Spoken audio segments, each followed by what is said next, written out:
À droite, l'actuelle cimenterie d'Hervaux et à gauche, sa nouvelle version 2025. Depuis 3 ans, un chantier colossal rythme la vie de ce site industriel avec à la clé de nouveaux outils de production.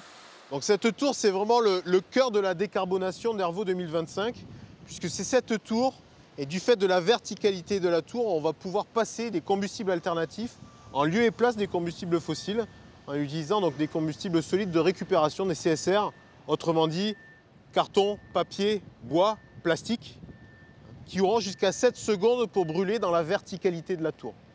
Une ligne de production entièrement repensée avec un objectif, réduire de 30% les émissions de CO2. Car parmi toutes les étapes de la fabrication du ciment, la cuisson au four à plus de 1400 degrés est l'une des plus polluantes.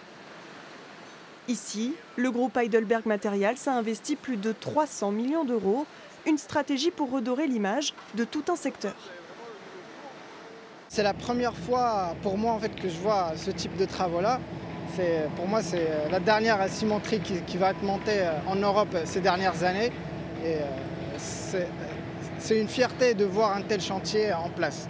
Parmi toutes les cimenteries du groupe en travaux, Hervaux est le mieux doté en financement, avec une ambition, devenir une référence européenne de la décarbonation.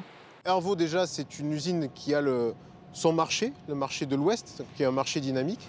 C'est une usine qui a une carrière avec une pérennité, une vision, une perspective de 50 ans en carrière. C'est une usine aussi qui a un outil de broyage ciment qui est intéressant.